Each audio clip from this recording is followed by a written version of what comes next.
বোনের বিয়ের পরে হঠাৎই তাকে না জানিয়ে একদিন তার বাসায় গেলাম।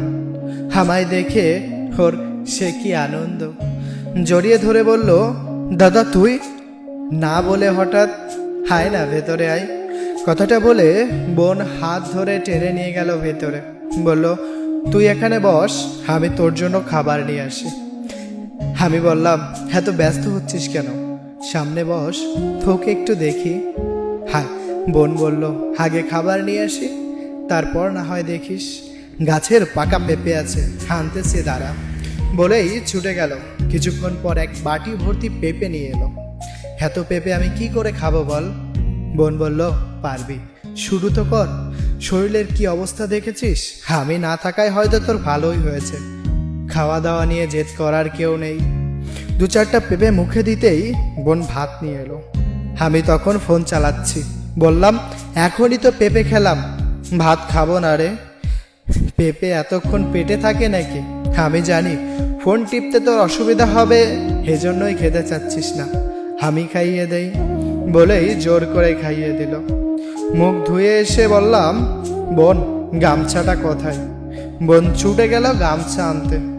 ওর হাত ভর্তি ময়দার প্রলেপ। বলল, লুচি মাংস করতেছি তোর পছন্দের, একদিন সব খাওয়াবি নাকি বল? একদিনে এত কিছু খাওয়া যায়? প্রথমবার আমার বাড়িতে এসেছিস, খাওয়াবো না বল?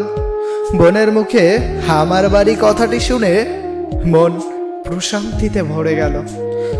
শ্বশুর বাড়িটাকে নিজের বাড়ি বলে মনে করতে পেরেছে আমার বোনটি। তার মানে সে অনেক ভালো আছে। ওর যত্ন দেওয়া যেমন বাড়তেই লাগলো। বলল, হেই দাদা, চুলার কাছে একটু বস না, গল্প করি। আসলে গ্রামের ছেলেরা যখন বোনের বাসায় যায়, শুধু গ্রামের না, প্রতিটা ছেলেই যখন বোনের বাসায় যায়, প্রতিটা বোনই ঠিক এমনভাবে আপ্যায়ন করে। চুলার কাছে বসলাম। বোন খুঁটিয়ে খুঁটিয়ে সবার খোঁজ নিল। হেই দাদা কেমন আছে রে? হেই ছোট ভাই কেমন আছে রে? হাব্বু আম্মু ঠিক মতো ওষুধ খায় তো? বলতে বলতে সে অনেক গল্প। এর মধ্যে দুইটা লুচি সহ তরকারিও খেতে হলো। এখনো লুচি বলছে, কপালের কোণে ময়দার ছাপ, রীতিমতো দেখে ঘরোয়া বউ হয়ে উঠেছে। আমি বললাম, কিরে, আমার বোন তো এখন রীতিমতো ঘরোয়া বউ হয়ে উঠেছে। ওর বাড়িতে এতটুকু সময়ের জন্য এসেছি, তাতেই যত কিছু আয়োজন করলো দেখে বিস্মৃত হলাম।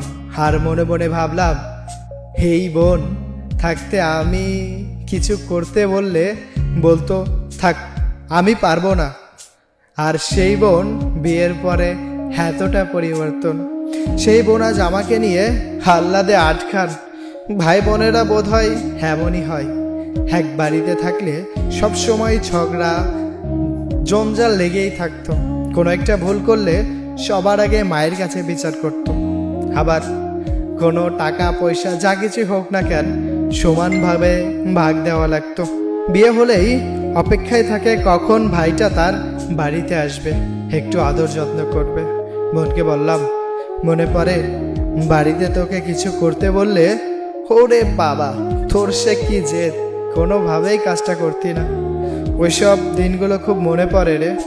বোনের চোখে বিন্দু জল।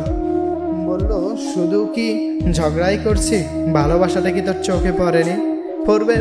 পড়বে না কেন? আমার এখনো মনে পড়ে তুই কোনো ভুল করলে কতটাই না শাসন করতাম, আর তুই নিশ্চুপ হয়ে আমার সকল বেশি কথা, সকল শাসন সহ্য করে নিতি। বোন বলল, হ্যাঁ, তখন সারা রাত তুই আমার হাত ধরে বসেছিলে আমার মন খারাপে। আমার তখন কি যে খারাপ লাগতেছিল, এত ভালো বোনটাকে না জেনেই গায়ে হাত তুলছিলাম। তুই তখনও এমন এত মারলাম, অথচ তোর একটু অভিমান হলো না। সেই রাতেই মৃলজ্জার মতো আমার পাশে বসেছিলে। বোন ঠোঁট ফুলিয়ে বলল, তোমরা ভাইয়েরা তো পারো শাসন করতে পারলেই বাঁচো। বোনদের কি হয়েছে জ্বালা, ভাইদের একটু অসুস্থতা দেখলেই যত রাগ অভিমান থাকুক, ঠিক থাকতে পারি না। তোকে ভালোই চাই, এজন্য তোরা শাসন করছিলাম। সেটা আমি জানি না বুঝি। আমি কি কখনো অভিযোগ করছিলাম বল? কখনো বাবা মা নালিশ করেছিল দাদা আমায় কেন শাসন করলো। ওর মুখে হাসি দেখে মনে হলো আমার বোনটি সত্যি অনেক ভালো আছে। যে বোনটির সাথে প্রতিনিয়ত হতো ঝগড়া, সেই বোনটি আজ তার বাসায় আমাকে কতই না আপ্যায়ন করছে। রাস্তার দিকে চেয়ে থাকে, যদি বলি আমি তোর বাসায় আজ আসতেছি। এ ভালোবাসা যেন চিরন্তর।